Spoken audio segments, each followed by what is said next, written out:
Kubingelele mbukeli ngiphinde ngwamukele kwesimanje sikulethela zona-ke iy'ndaba ey'fika ngaso-ke isikhathi isuse imsindo-ke laphana-ke inkulumo yakhe-ke umlandeli wegciwane elisha u-Alabaster Zwane njengoba-ke eshilo laphana ukuthi-ke uKhuzani-ke wenziwa-ke umona njengoba-ke ayekhala laphana-ke kuwona ulive abalandeli baKhuzani-ke bakhwele badilika kuyena-ke laphana-ke u-Alabaster. So khumbula ukuthi-ke abalandeli baKhuzani-ke bayamlula ngempela-ke yena laphana-ke umfokapongose awuyizwele nje bemphendula-ke ngokushesha-ke yena-ke laphana-ke u-Alabaster-ke kodwa-ke oyintombazane-ke kodwa-ke ephendulwa-ke amadoda-ke alandela yena laphana-ke uKhuzani-ke umfokapongose. Indaba-ke yizo-ke engiyiphethe namhlanje siyabonga. Yakhala manje dinda isililo shaya isikanandi mono kanti le Brypack le yasifunani wasifunani mashiso cream wasifunani ingulube ephaliwe asifunani ngalama pieces ngobuso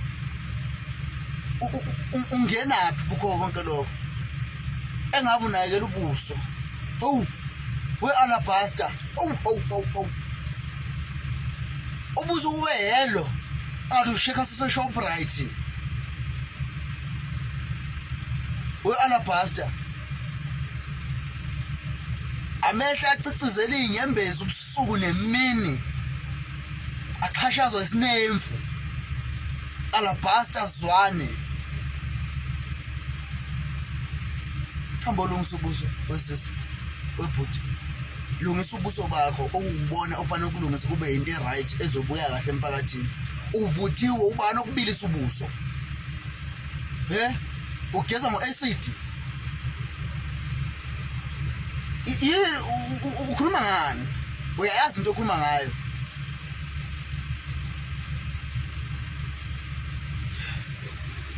ukhuluma ngani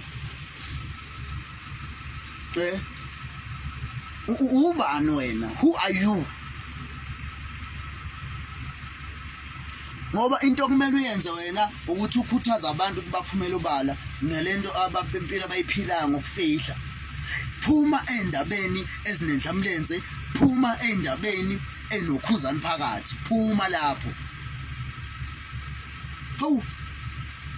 ukubilisa ngo-acid ubuso bakho uyazi ubuso kunyanyisayo nayi butternut ngobuso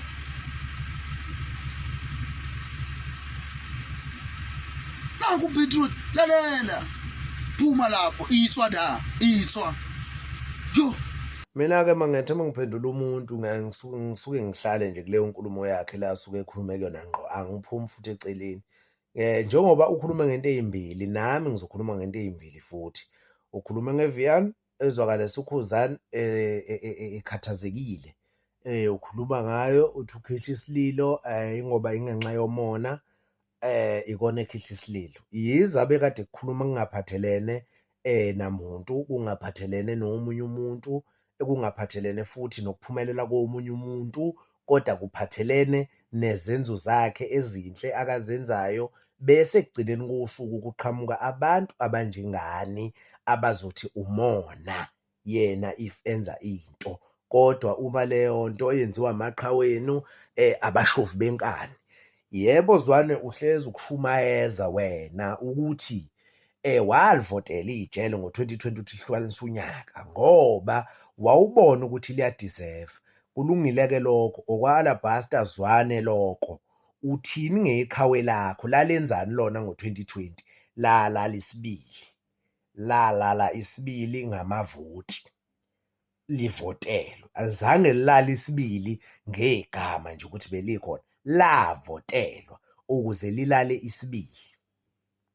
Uyayizwa leyo nto le uthini ngeqhawe lakho kwangesiwona umona lo akuwona umona mwenziwe iqhawe lakho wena into menziwe iqhawe lakho awuyinaki ukuthi omunye umuntu iza kanjani kuye wena unaka olokuza ngakunina. Kanti nina Zwane nama Red Nation uyabo khona ukuthi ufike ube umlandeli njengo-Alabaster uhluke uthi u-Alabaster wena indlela ocabanga ngayo indlela owenza ngayo into okholelwa kuyo uhluke kodwa ngokulandela lowo muntu khona into ezoba common kunina nonke okuwubugwala. Ku-common kuma-Red Nation ubugwala niyakusaba ukuluza bafowethu, niyayisaba i-competition, ninamagwala. Yayikhona indlela yokudefeat-a into eyayenziwa uKhuzani last year, kwakukuvota, nilwe ngamandla, nivotele ingoma yenu ukuthi iwine. No, instead nina nakhuluma naloku enithuka, nakhulaka kulabantu enilwa nabo.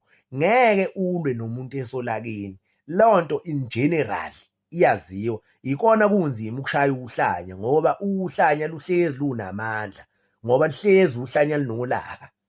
Uyabo? Ikona-ke kunzima ukuthi mawulwa uzoshaya uhlanya. Into nje leyo in general.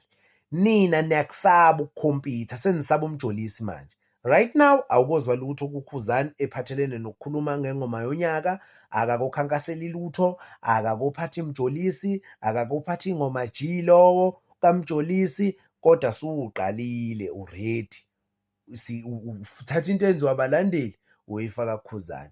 Abalandeli futhi hayi bonke, ngoba mina ngoyisho nje leyo nto.